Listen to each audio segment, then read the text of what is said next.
Nah, Assalamualaikum warahmatullahi wabarakatuh. Perkenalkan, kami adalah kelompok yang akan mempresentasikan etika dan resiko pemanfaatan kecerdasan artifisial dalam sektor pangan dan perdagangan dalam matkul etika AI. Nah, pertama-tama perkenalkan nama saya Kafka Gazeta dengan NIM 1030 12 400 339 dari F4802.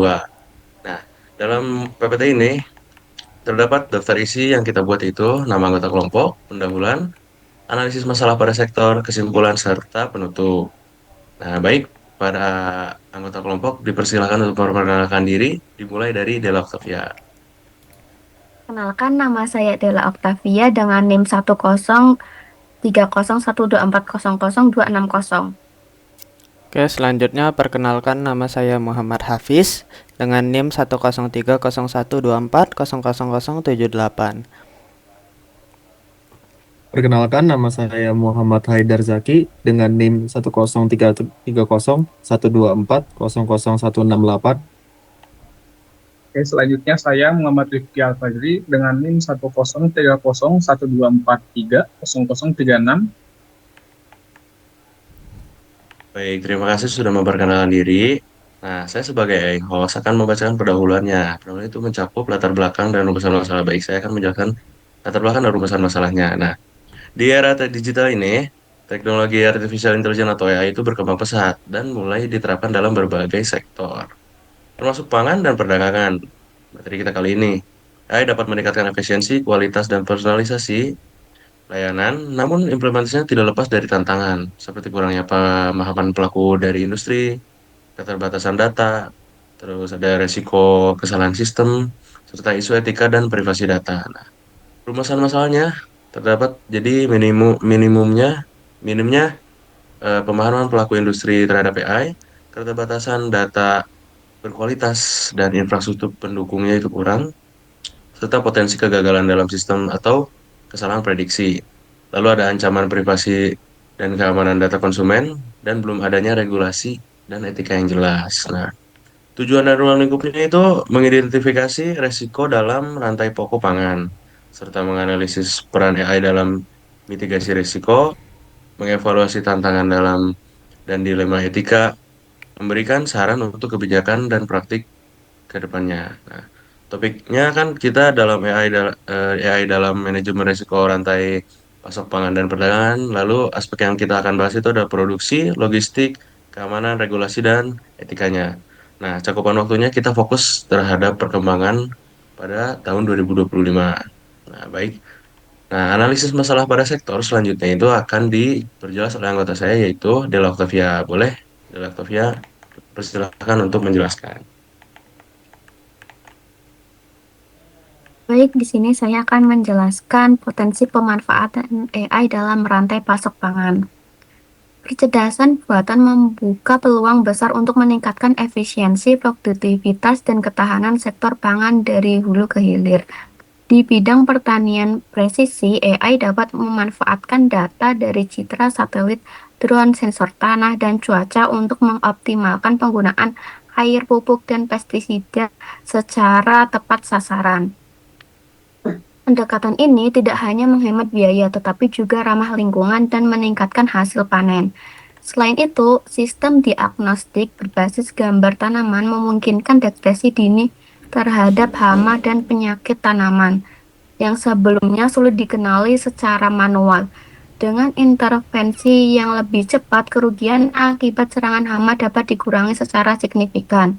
Di sisi hilir, AI juga memainkan peran penting dalam manajemen rantai pasok, terutama dalam logistik dan inventarisasi.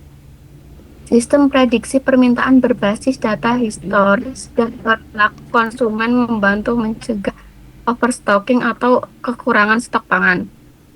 AI bahkan mampu menyusun strategi pengiriman berdasarkan umur simpan produk, kondisi penyimpanan, serta faktor eksternal seperti cuaca atau lalu lintas.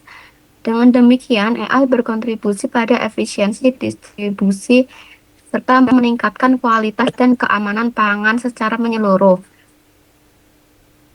Selanjutnya akan dilanjutkan oleh teman saya.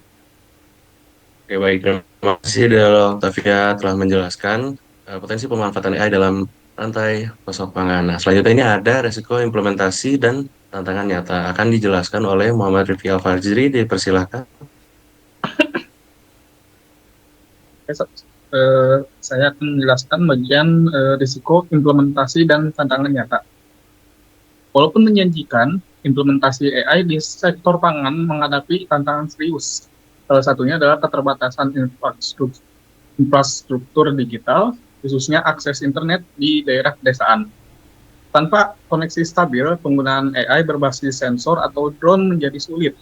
Selain itu, biaya investasi awal untuk perangkat seperti kamera, multispektral, dan sistem AI cukup tinggi, sehingga tidak semua petani dapat menjangkaunya. Masalah lain muncul dari sisi data.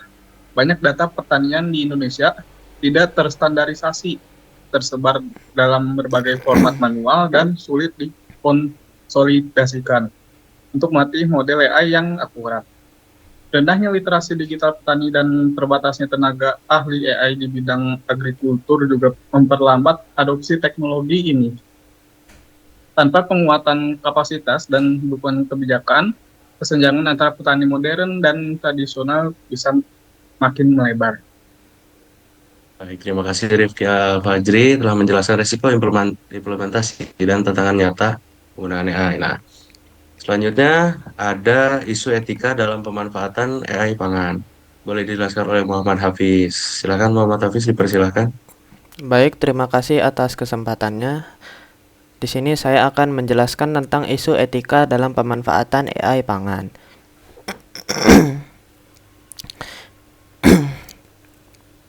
Jadi, penggunaan AI dalam sektor pangan tidak lepas dari tantangan etika.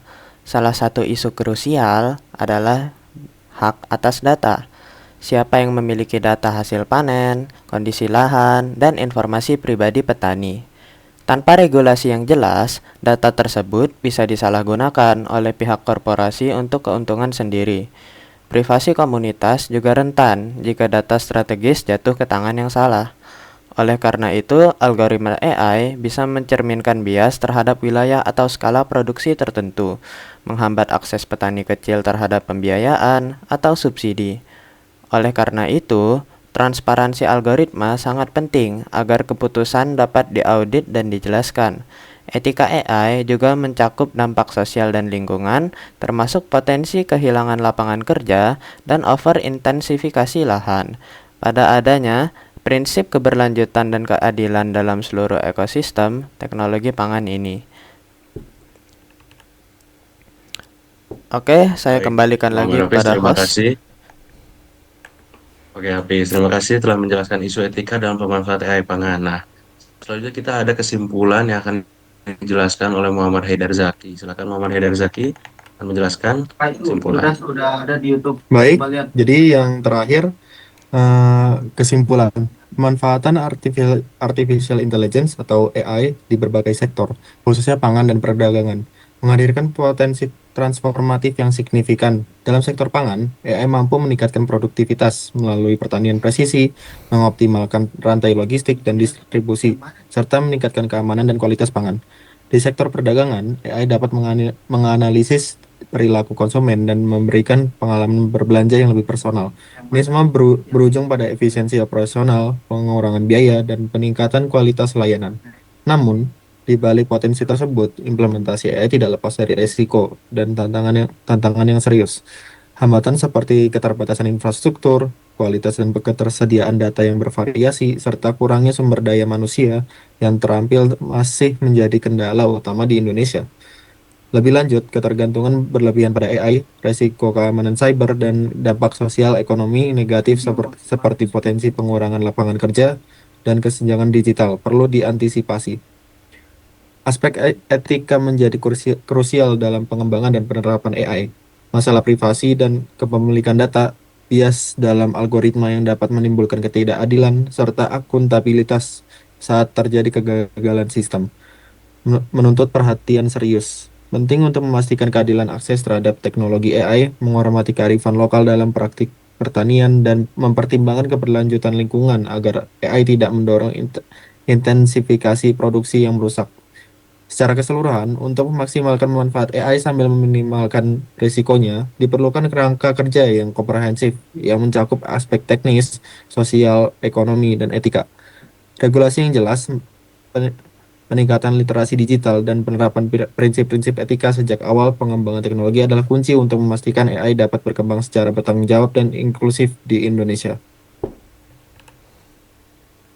Oke, baik. Terima kasih Muhammad Heri Zaki telah menjelaskan kesimpulan. Nah, kembali lagi dengan saya, Mas tercinta. Terima kasih kepada semua anggota kelompok telah menjelaskan semua aspek-aspek yang ada dalam presentasi kita kali ini. Mohon maaf bila banyak kesalahan. Assalamualaikum warahmatullahi wabarakatuh.